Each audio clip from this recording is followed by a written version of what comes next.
Graça e paz, irmãos. Amém? Glória a Deus.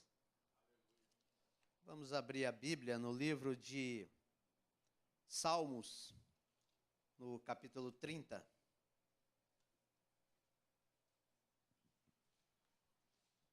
Salmos 30. Glória a Deus. Amém? Aqui na minha Bíblia, esse salmo tem um título, chama-se A ira de Deus dura um momento só, mas a sua benignidade é eterna. Amém? Então vamos ler o versículo 5 que fala: Porque a sua ira dura só um momento, no seu favor está a vida. O choro pode durar uma noite, mas a alegria vem pela manhã. Amém? Glória a Deus. Os irmãos podem sentar. Eu acredito que se a gente falasse só do Salmo 30, talvez passasse despercebido por muita gente. Mas quando a gente lê a parte B aqui do versículo, ou melhor, a parte C, diria assim, né? O choro dura uma noite, mas a alegria vem pela manhã. Isso aqui é muito conhecido da nossa parte. Glória a Deus. E amados, eu, pela misericórdia do Senhor Jesus, alguns dias, já que eu estava meditando nessa palavra, aqui durante a nossa reunião, na nossa oração de terça-feira, me veio essa palavra e eu comecei a estudar e comecei a buscar o entendimento dela, porque eu senti a necessidade de também, assim como o Senhor trouxe para mim, de transmitir para os irmãos. E eu senti, pela misericórdia do Senhor Jesus, que na oração de abertura aqui do pastor Zé Luiz, no louvor, falou muita coisa a respeito disso aqui, sobre essa palavra. E assim eu gostaria de trazer para os irmãos. Então esse versículo que fala, a parte C do versículo 5, que fala que o choro pode durar uma noite, mas a alegria vem pela manhã. A gente entende, amados, a alegria vem pela manhã, que é a misericórdia do Senhor.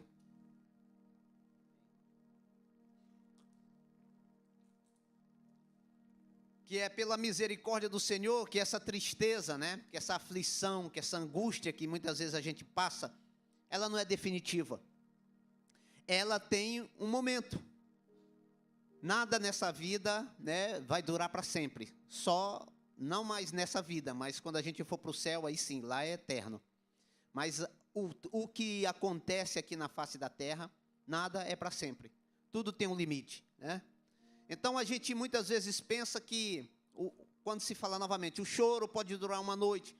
Então ainda tem algumas pessoas têm uma concepção de que o crente, a partir do momento que a gente levantou o braço, aceitou Jesus, que a gente está imune, que a gente não tem problema, que a gente vai passar por todas as dificuldades sorrindo.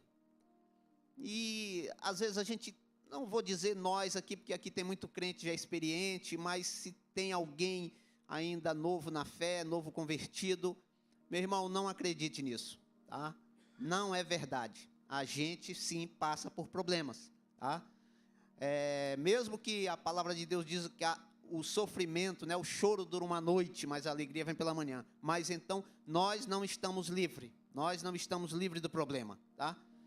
Mas o cuidado do Senhor, o carinho, o amor do Senhor, ele sempre nos leva a um estado de alegria incomparável. À noite, nós sentimos o choro, mas a alegria vem pela manhã. E essa alegria é uma alegria incomparável.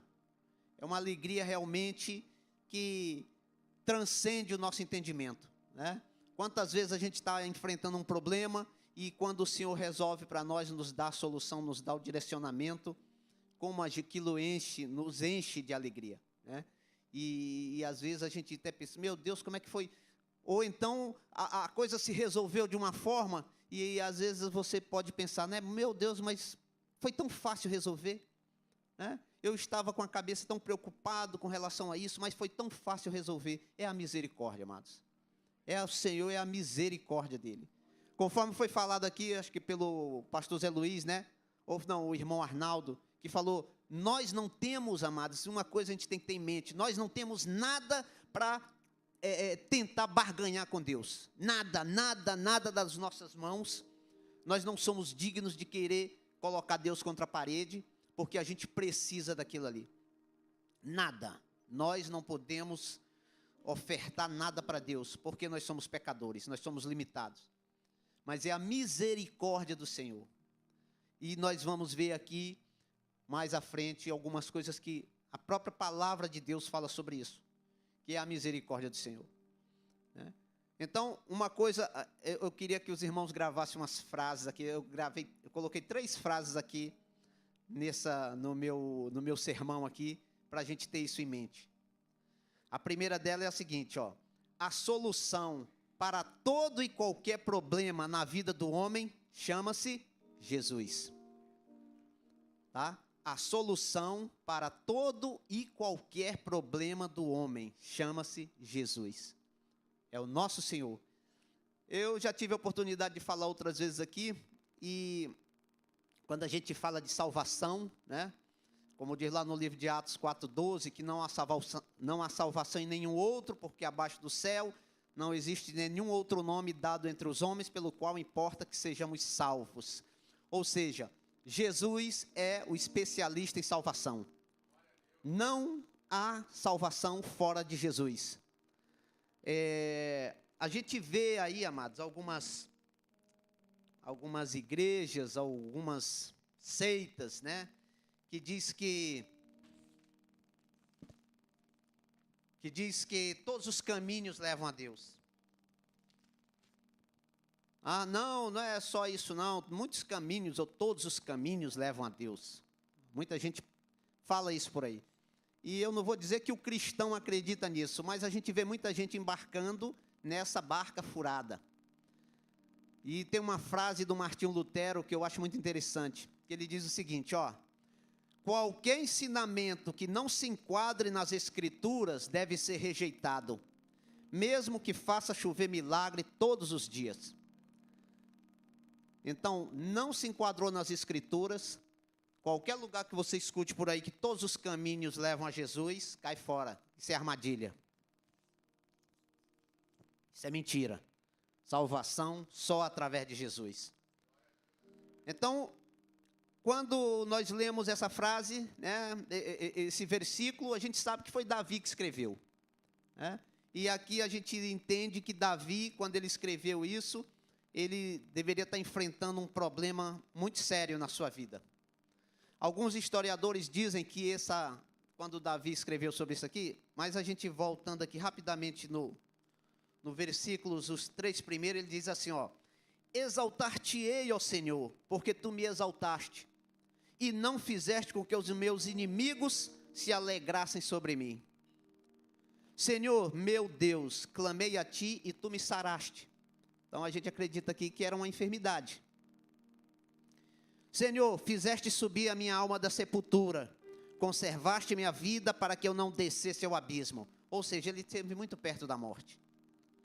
Mas esses 3 primeiros versículos, o que mais me tocou é quando ele diz, exaltar-te-ei, ó Senhor, porque tu me exaltaste. Ou seja, ele estava exaltando o Senhor, né, porque ele era grato à misericórdia do Senhor.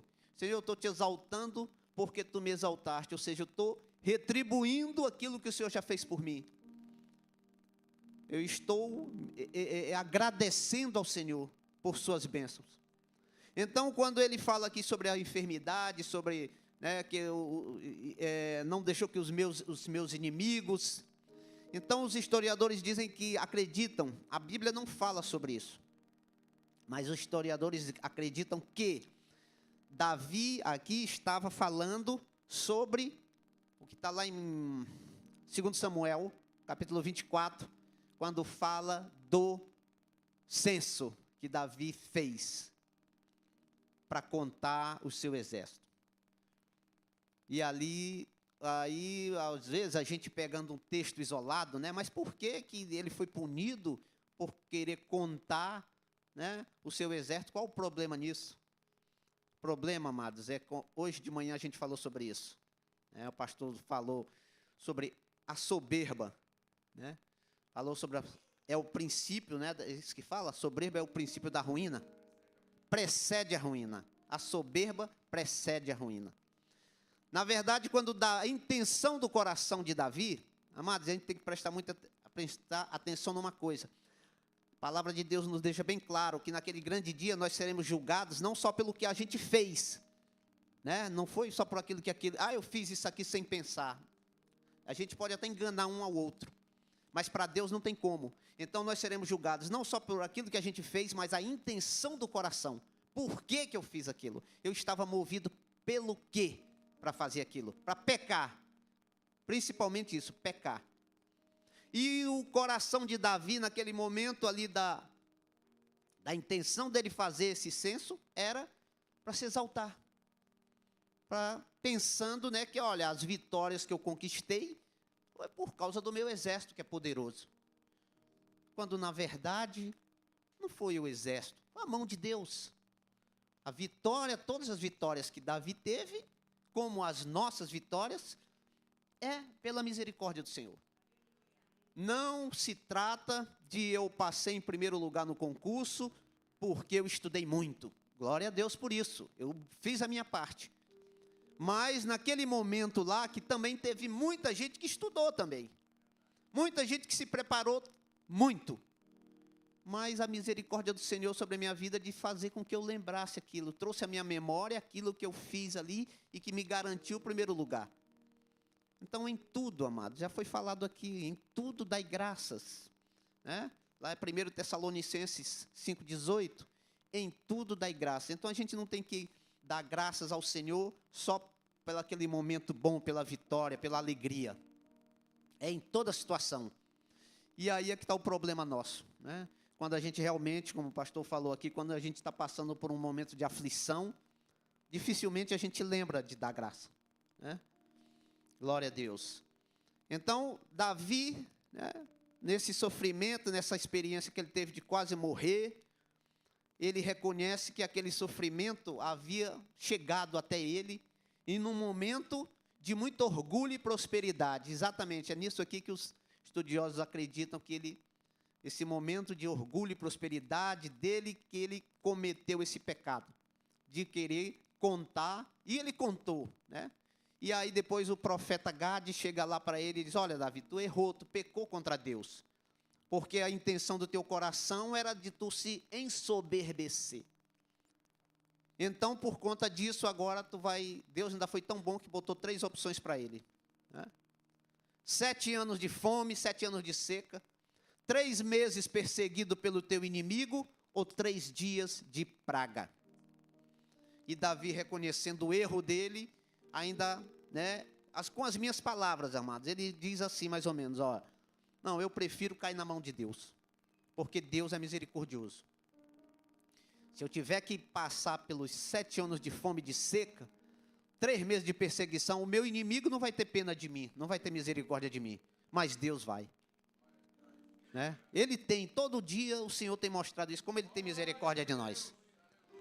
E aí a palavra de Deus vai dizer que passaram-se, durante aqueles 3 dias, 70 mil homens morreram. E aí Davi chega a dizer lá para o anjo, né, Senhor, foi eu que pequei. É como ele diz, ele não tem culpa. E a palavra vai dizer que, né, Davi, um homem segundo o coração de Deus. E até mesmo, depois a gente vai ver aqui mais à frente, o que faz a diferença, amados. Quando, aqui o choro, como o próprio Davi está falando, que o choro pode durar uma noite, né, mas a alegria vem pela manhã. Infelizmente, não é todo choro que Deus escuta, amados. Eu já tive uma vez a oportunidade de falar aqui, a gente falou sobre, e o Senhor enxugará toda lágrima, que está tanto no livro, esse versículo está tanto no livro de Isaías, como está lá no livro de Apocalipse. Não é toda lágrima que será enxugada. Mas a gente pode inverter isso. Como é que a gente pode inverter? Se arrependendo, clamando pela misericórdia do Senhor, fazendo como Davi fez. Davi, foi falado aqui também de manhã, Davi era um homem, como Elias era um homem, como a palavra de Deus diz lá no livro de Tiago, né? Davi era um homem como nós, sujeito às mesmas paixões. Era um homem que falava com Deus. Ele, olha, não vai chover, porque pela minha palavra não vai chover, porque Deus já garantia a ele. O homem que botou lá os profetas de Baal, agora vamos ver quem é o Deus verdadeiro, se é o Deus de Baal ou é o Deus de Israel. E o Deus de Baal, ele ainda, né, desdenhou do Deus desdenhou de Baal, e aí agora vocês vão ver aqui o Deus verdadeiro. E a gente conhece essa história, né? Que o fogo desceu, consumiu tudo. Olha só para a gente ter ideia de como é que esse homem, a intimidade dele com Deus. Mas na hora que o bicho pegou para o lado dele, ele correu e ficou com medo. Quando a bruxa lá da Jezabel tentou, né, ameaçou ele de morte, ele correu. Ou seja, a aflição, a dor, o medo, isso faz parte da nossa natureza. Como foi falado aqui de manhã, a gente não pode deixar que isso nos domine, nos paralise.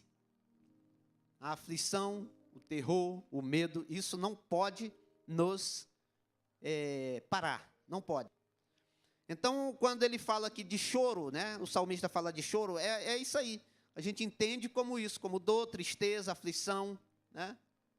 E isso é algo que é inerente do ser humano.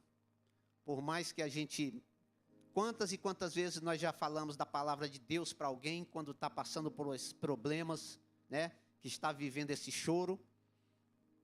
Mas quando é alguém que vem falar para nós, quando é a gente que está do outro lado, que está precisando ouvir isso, aí a gente tem a mania, né, ou diria a insanidade de menosprezar, de reduzir o poder de Deus.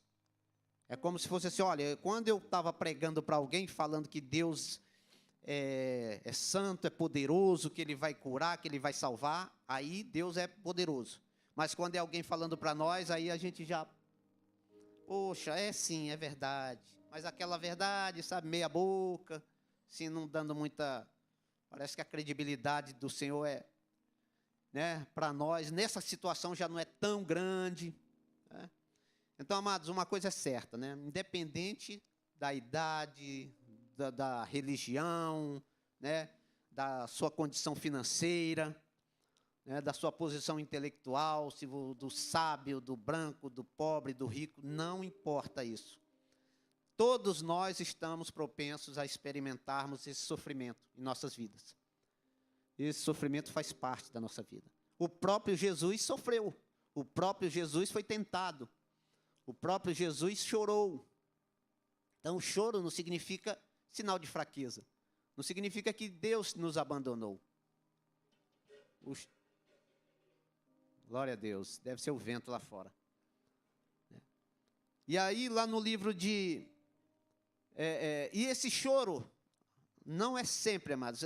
A gente chora, né? O choro que dura uma noite não significa que seja... você tenha pecado contra Deus. Não significa isso. Mas na maioria das vezes é consequência do nosso pecado. E uma coisa que é difícil muitas vezes da gente entender é que na maioria das vezes a gente chora pela consequência, mas não chora pelo próprio pecado, pela essência do pecado. A gente muitas vezes sente o que é a consequência. Olha, eu estou passando por isso porque eu fiz assim. E eu não me arrependi e eu não pedi perdão a Deus. Eu não pedi perdão ao meu irmão. Eu agi de uma forma leviana, eu agi de uma forma estúpida contra alguém, contra o meu Deus, e eu não pedi perdão. E a Bíblia nos fala dá dois exemplos para nós bem claro. Saul e Davi. Saul, lá no 2 Samuel, se eu não me engano, no capítulo 15, fala que Samuel dá uma ordem para Saul. Vai lá e detona geral lá com os amalequitas. Acaba com tudo. E aí Saul vai lá, não mata o rei, traz o gado, traz as ovelhas. E aí quando Samuel volta lá, e aí Saul, como é que foi lá? Que barulho é esse que eu estou ouvindo aí? Ah não, é porque o o povo achou bom, né? O povo achou legal trazer esses animais aqui para fazer sacrifício. Mas o resto eu fiz. Né? Assim, é a obediência pela metade. E aí a palavra de Deus vai dizer que Samuel fala, olha, Saul, você acredita? Ou assim, Deus tem mais prazer que se obedeça do que em fazer sacrifício? Então você trouxe, está dizendo aqui que trouxe as ovelhas e as vacas para oferecer sacrifício. E aí depois o Samuel manda trazer o rei, lá o Agag, mata ele. E fala, olha, o teu reino já está fora, tu já está fora dos planos do Senhor. E Saul, e a palavra de Deus diz que quando Samuel está saindo, Saul vai lá, olha irmãos, quando você puxa alguém para rasga a roupa de alguém, isso não foi nenhum carinho não, foi nenhuma demonstração de arrependimento, de carinho, tipo, Samuel, não vai agora não. Não, ele meteu a mãozona mesmo e puxou Samuel, e aí rasgou a roupa de Samuel. E aí Samuel vai lá, olha, o teu reino, a partir de hoje, está tipo assim, está rasgado, está separado de ti. Então a gente vê o posicionamento de Saul, não se arrependeu. Né? Não teve aquele choro de arrependimento, ele não se colocou como alguém que, Senhor, eu pequei contra ti, eu não obedeci o que o Senhor mandou eu fazer. Aí a gente vai lá em Davi, que aprontava pra caramba. Né? Mas aí quando ele está pagando o preço dele lá, por conta do pecado dele lá com a mulher de Urias, aí o Salmo 51, que todos nós conhecemos muito bem, né? Senhor, tem misericórdia de mim, pela multidão, né? Tem misericórdia de mim. Abre aí, amados, por favor, aí, o Salmo 51 aí. Glória a Deus.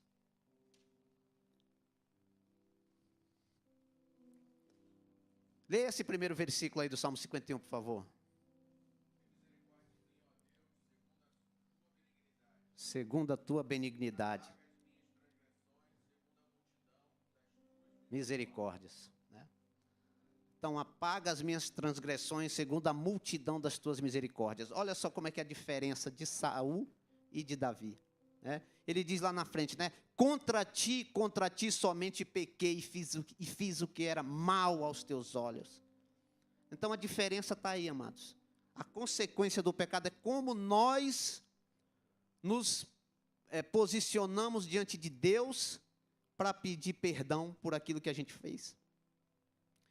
Em Isaías 59:2 diz assim a palavra de Deus, ó, mas as vossas iniquidades fazem divisão entre vós e o vosso Deus, e os vossos pecados encobrem o seu rosto de vós, para que vos não ouça. Então os nossos pecados fazem isso, mano. Eles nos afastam do Senhor. Aí lá no verso 12 diz assim, porque os nossos pecados testificam contra nós. Ou seja, os nossos pecados depõem contra nós. Eles servem para nos botar mais para baixo diante de Deus, para nos acusar diante de Deus. Lamentações no capítulo 3, versículo 39 e 40 diz que, porque, pois, se queixa o homem vivente. Se a gente fosse botar na nossa linguagem assim, está se queixando por conta de quê? Tu está reclamando de Deus por causa de quê? Queixe-se cada um dos seus próprios pecados. Então Deus não tem nada a ver com a situação que você está passando, com a situação que nós passamos muitas vezes. A culpa disso é nossa, é pelos nossos pecados. Mas como eu falei, a gente pode reverter essa situação quando a gente reconhece e busca o Senhor. Senhor, me perdoa, faz como Davi. Senhor, eu me coloco diante de ti, eu sei que eu errei, tem misericórdia da minha vida. É uma oração simples, amado. Mas tem que ser uma oração realmente de arrependimento, não é de remorso, não. Remorso, né, a gente costuma ouvir as pessoas dizendo, remorso é aquilo que você lamenta ter feito ali naquele momento, mas daqui a pouco passa aquilo e você já não sente mais nada. Né? Eu fiz, mas talvez eu faça de novo. E o arrependimento não, eu sei que eu magoei o meu Deus e eu não vou mais fazer. E você elimina isso da sua vida. Glória a Deus. Uma outra situação também muito recorrente, diria assim, no livro de Juízes. Quando a palavra de Deus diz, né, que depois que morreu Josué e os anciãos, o povo começou a entrar ali numa apostasia, e a Bíblia diz que ele assim, passou a fazer o que era mal aos olhos do Senhor, e adorar deuses estranhos. O tempo dos juízes aqui foram mais ou menos 320 anos. E todas as vezes que o povo estava ali sob julgo da opressão de algum rei, esse mesmo povo que tinha pecado clamava a Deus. Aí Deus levantava um juiz. Aí aqui no caso aqui eu coloquei aqui no meu sermão Otniel, primeiro juiz. Diz que ele, né, por conta do pecado, Deus levantou lá o rei da Síria e oprimiu o povo durante 8 anos. E aí o povo, sofrendo aquele perrengue todo, Deus levanta Otniel para libertar o povo. O povo é liberto e tem 40 anos de sossego. Depois que libertou das mãos lá do Cusã-Razataim, o rei da Síria, 40 anos de sossego. Ou seja, 40 anos é tempo, muito tempo, né? Para a gente dizer, olha, nós pecamos, erramos contra o Senhor, e o Senhor, pela sua misericórdia, olhou para nós e nos deu livramento. Mas depois dos 40 anos, o que acontece? Novamente o povo vai lá e a palavra de Deus diz que faz o que era mal aos olhos do Senhor. Então, amados, assim como esse choro, né, que vem à noite, a gente aprende uma lição com relação a isso. Né? Muitas vezes esse choro vem como um instrumento para moldar o nosso caráter. Moldar o nosso caráter. Ou seja, se a gente acabou de falar aqui que em tudo nós devemos dar graças, e nós agora estamos passando por um momento de aflição, então tem alguma coisa errada. Né? Então eu preciso aprender com o Senhor. E aí, como eu não tomei essa iniciativa de buscar a Deus, de clamar ao Senhor, então Deus vai dizer, olha, eu vou te ensinar agora. Só que a disciplina de Deus às vezes dói. A disciplina de Deus às vezes vem, né, de uma forma que a nossa carne vai gritar. Como a Alícia falou aqui, se eu não me engano, foi a Alícia que, né, falou aqui sobre Romanos 5, no 3 e 4, que diz que a tribulação produz paciência, a paciência, experiência, e a experiência, esperança. Então, Paulo, né, quando Paulo fala sobre isso, lá no Salmo 41, diz assim, ó, esperei com paciência no Senhor, e Ele se inclinou para mim e ouviu o meu clamor. E o verso 4 diz, bem-aventurado o homem que se põe no Senhor a sua confiança. Ou seja, quando nós realmente depositamos a nossa confiança no Senhor, nós, né, o nosso caráter é transformado de uma forma que a gente agora se torna muito mais confiante. Tem mais confiança quando, aqui voltando para Paulo, quando ele diz que a tribulação produz a paciência. Então eu sei que a paciência, eu não vou murmurar contra Deus. Eu estou passando por essa tribulação, mas eu não vou murmurar. Eu sei, né, faz que nem Jó, né? Eu sei que o meu Redentor vive e que por fim se levantará sobre a terra. Ou seja, eu estou passando por isso, por esse problema, mas eu não vou deixar de esperar no meu Senhor, no meu Deus. E essa tribulação produz a paciência, experiência. Aí a gente passa a ter experiências com o Senhor. São situações que agora, por conta da paciência, por conta da minha confiança em Deus, eu vou adquirir essa experiência. E essa experiência vai me trazer a confiança, né? Vai me trazer a esperança, desculpa. A esperança de dizer, olha, eu já passei por isso, essa situação foi muito dolorosa na minha vida, mas eu vou continuar esperando no Senhor. Porque se Ele me salvou daquela vez, Ele vai me salvar novamente. Porque a misericórdia do Senhor, né, é a causa de não sermos consumidos. Conforme eu falei aqui, amados, não tem nada que a gente venha oferecer para Deus, que a gente venha querer negociar com Deus. Porque nós não somos dignos de apresentarmos nada para Ele. para querer apresentar alguma coisa como moeda de troca para Deus. E essa noite, amados, essa noite a gente entende como sendo eu diria assim, uma noite espiritual, né? Não é, nem, nós não temos um problema que ele dura uma noite e no dia seguinte está resolvido. Não. Nós sabemos, nós entendemos que é uma noite espiritual, né?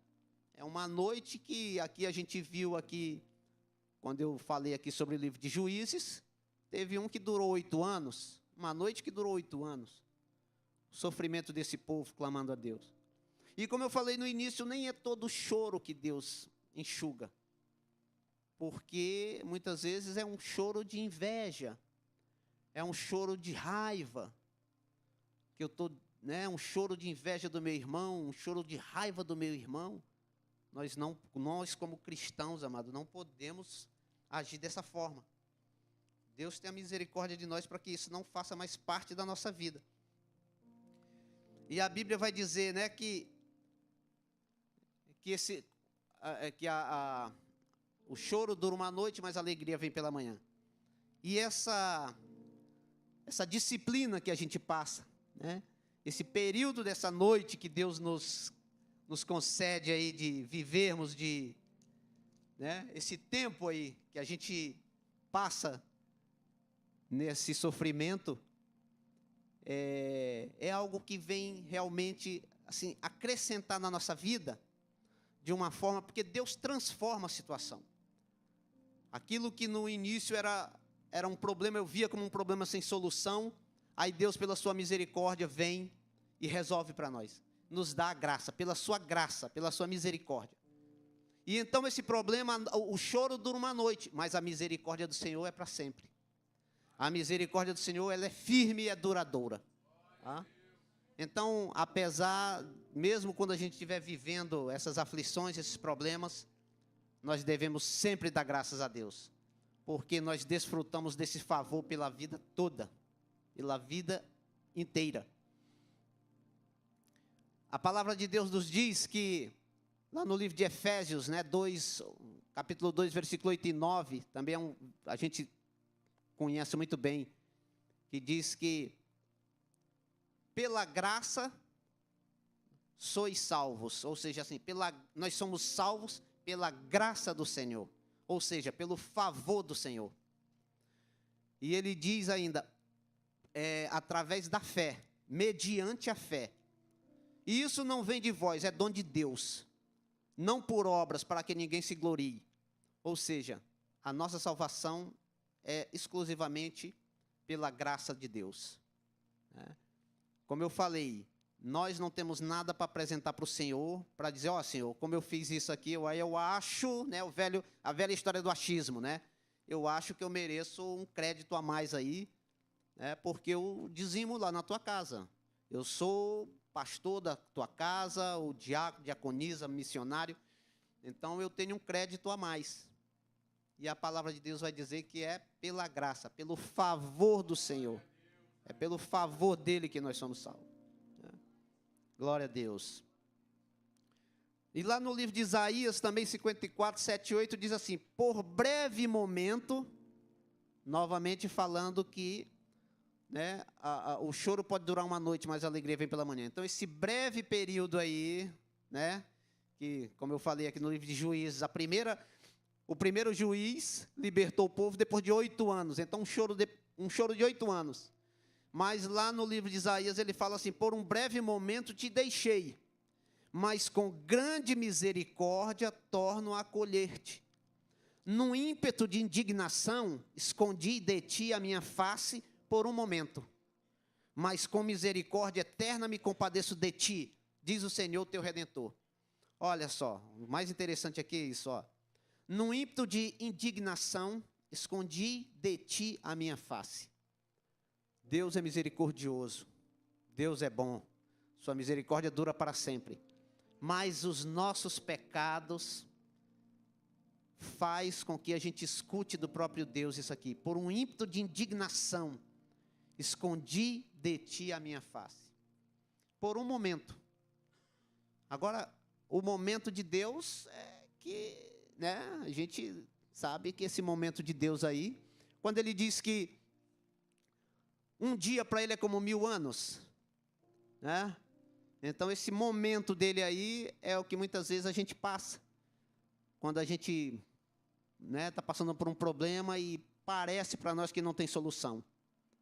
E aqui, essa noite aqui, como eu falei, a noite espiritual, não se trata da noite, esse intervalo de tempo, do fim da tarde até o início da manhã, 12 horas, vamos dizer. Não são 12 horas. Esse momento aqui, muitas vezes, não é 12 horas. É muito mais de 12 horas. Mas, como eu falei, a gente pode mudar isso. Crendo, confiando, depositando a nossa confiança no Senhor, clamando pela sua misericórdia, clamando pelo seu perdão. Jeremias 29, 11 a 13 fala: porque eu bem sei os pensamentos que eu tenho a vosso respeito, diz o Senhor, pensamentos de paz e não de mal, para vos dar o fim que esperais.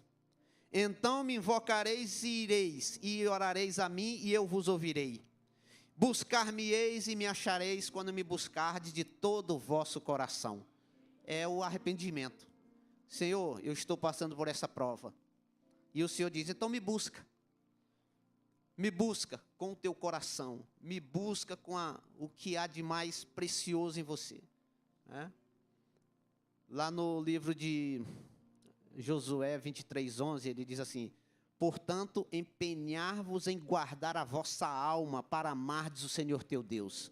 Então, amar a Deus com o que há de mais, de melhor dentro de nós. Buscar a face do Senhor com toda a nossa força. Clamar: buscar-me-eis e me achareis. Há uma promessa aqui. E é uma promessa que já está praticamente, tipo assim, olha, já está ao teu alcance. Quando me buscardes de todo o vosso coração. Então, é como se Deus estivesse dizendo: olha, eu já estou aqui. Você quer a mim? Você quer o meu favor? Então vem, busca-me. E é uma palavra que Deus dá para cada um de nós aqui, amado, nessa noite. Tá? Glória a Deus. O Deus Todo-Poderoso jamais perde o controle. Só Ele é a glória. O Deus Todo-Poderoso jamais perde o controle. Só Ele a glória. Sabe onde eu tirei essa frase? Da nossa revistinha da escola bíblica. Quando tem lá na conclusão da nossa revistinha da escola bíblica, a última frase é exatamente essa. O Deus Todo-Poderoso jamais perde o controle. Então, a gente está vivendo aquela tribulação, aquela aflição, aquela dor, aquela angústia, mas não é o fim. Deus não nos abandonou. Deus não esqueceu de nós. Deus continua sendo o nosso Salvador, o nosso Redentor. Amém? Glória a Deus. Amados, eu falei de 3 frases. Essa aqui foi uma. A segunda, jamais perde o controle. Para finalizar, amados. O choro da noite jamais será maior que a alegria da manhã. O choro da noite, ou seja, aquele, a misericórdia do Senhor, quando Ele vem ao nosso auxílio, ao nosso encontro, faz com que todo aquele sofrimento, aquela dor, fique para trás. A misericórdia do Senhor tem esse poder, de fazer com que a nossa confiança aumente mais no Senhor, e a gente busque cada vez mais ter a presença do Senhor conosco. A Bíblia fala que o nosso corpo é templo do Espírito Santo. Mas o fato de nosso corpo ser templo do Espírito Santo não diz que nós não pecaremos mais, que nós não teremos pensamentos ruins. Nada disso. Mas e o que é que faz a diferença então? Então, qual é o sentido de meu corpo ser templo do Espírito Santo? A diferença é que nós passaremos a ter um confronto. Nós passaremos a ter uma indignação com o pecado. E é isso que tem que acontecer. O pecado agora tem que me incomodar, para ponto de eu dizer: Senhor, eu não quero mais fazer isso. É por isso que nós somos o templo do Espírito Santo, porque o pecado agora não é mais algo que a gente faça, veja e ignore. Não, agora a gente tem que ser realmente alguém que esse pecado agora nos incomoda a ponto de nos rejeitar, queremos rejeitar completamente. E a última frase é essa também, ó. Jesus é o único e verdadeiro motivo pelo qual a ira de Deus não repousa sobre nós eternamente. Jesus é o único e verdadeiro motivo pelo qual a ira de Deus não repousa sobre nós eternamente. E por causa do sacrifício dele na cruz. O sacrifício dele é por conta daquele sacrifício que nós temos a paz. Porque a palavra de Deus nos diz lá no livro de Mateus 26:39, que Jesus sabia do que ele ia passar. E aí ele, orando ao Pai, ele diz, né, Pai, se possível, passa de mim esse cálice, ou afasta de mim esse cálice. Todavia, seja feito como tu queres e não como eu quero. Ou seja, né, Jesus, olha, o Senhor sabia de tudo aquilo, o sofrimento que ele ia sofrer, né, o sofrimento que estava chegando na vida dele. Mas por conta disso, o plano de Deus é que ele morresse na cruz por nós, por nossos pecados. E aí, mas o sofrimento era tão grande que o próprio Jesus fala isso, se possível, passa de mim esse cálice. Mas não faz, não, mas todavia não é o meu querer, é o teu querer que há de prevalecer. E às vezes, amados, nós, né, cada vez que a gente peca contra Deus, que a gente peca contra o irmão, que a gente se omite de fazer o bem, como diz lá no livro de Tiago, né? Aquele que sabe que deve fazer o bem não faz estar em pecado. Cada vez que a gente comete um pecado, é como se a gente estivesse, mais uma vez, crucificando o nosso Senhor. Por isso que eu creio, pela misericórdia do Senhor Jesus, que cada vez que a gente vem ao culto, cada vez que a gente ouve a palavra, cada vez que a gente lê a palavra de Deus em casa, quando a gente ouve uma pregação na televisão, na internet, seja onde for, a esperança nossa é que aquela pregação, que aquela palavra, ela modifique a gente em alguma coisa. A palavra de Deus tem que ter esse poder de nos transformar. Tá? A gente sabe que não é por completo.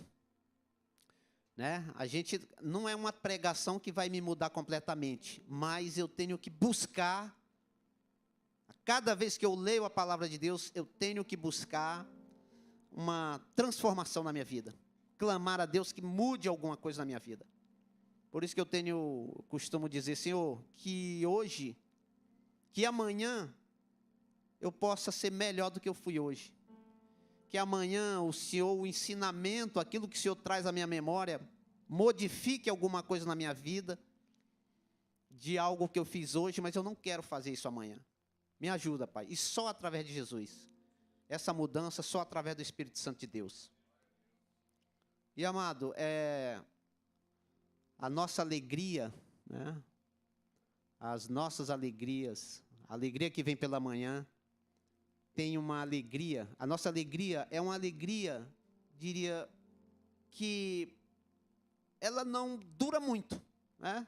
A nossa alegria não é uma alegria duradoura. A gente sabe que a alegria faz parte, é um dos gomos do fruto do Espírito, né? O amor, a benignidade, a alegria também faz parte. Mas lá no livro de João 15:11, para terminar, amados, a palavra de Deus diz assim, ó, tenho-vos dito isso para que a minha alegria permaneça em vós, a alegria do Senhor, e a vossa alegria seja completa. Então eu só vou ser alegre, eu só vou ter essa paz quando eu tiver essa alegria do Senhor. A minha alegria sozinha não conta muito, mas quando eu recebo essa alegria do Senhor, aí a minha alegria é completa, amém? Eu agradeço a minha oportunidade em nome de Jesus, irmão.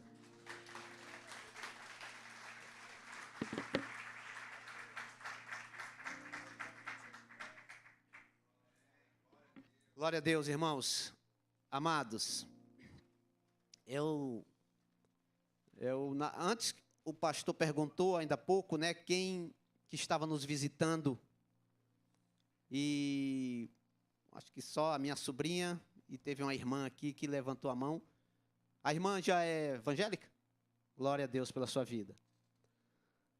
Mas se há alguém aqui no nosso meio que, pela misericórdia do Senhor Jesus, né, queira reatar uma aliança, que pode ser que, né, já ao longo da caminhada, ou passou por esse choro da noite, por conta desse choro da noite, se desesperou, né, se afastou da presença do Senhor, né, porque achou que a culpa era de Deus e não dela mesma.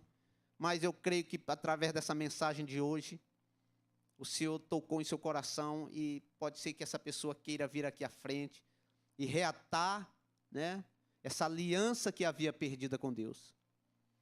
Se houver esse irmão aqui, essa irmã que quiser vir aqui à frente, fique à vontade, e nós vamos orar por você. Amém? Glória a Deus. Ou se o irmão não quiser vir aqui, basta levantar a mão e a gente vai orar da mesma forma. E eu creio, né, o Senhor é o Deus de longe e de perto. Ou seja, você não está tão longe assim para que, né, para que a unção, né, a presença do Espírito Santo volte sobre a sua vida. Seja novamente com você. Mas eu creio, já que ninguém se manifestou, eu creio que aqui os irmãos entenderam a mensagem. E eu glorifico a Deus por me permitir trazer essa mensagem aqui do Senhor, né? Essa mensagem também veio para mim, irmãos. Tá? Essa mensagem também eu preciso dela, tanto quanto qualquer um de nós aqui. A gente tem às vezes, eu vou dizer, o privilégio de trazer a palavra do Senhor, mas nós somos limitados, pecadores, como qualquer um de nós aqui. Tá? Nós só vamos deixar de ser pecador quando estivermos lá na glória, amém? E assim eu agradeço a minha oportunidade mais uma vez, em nome de Jesus.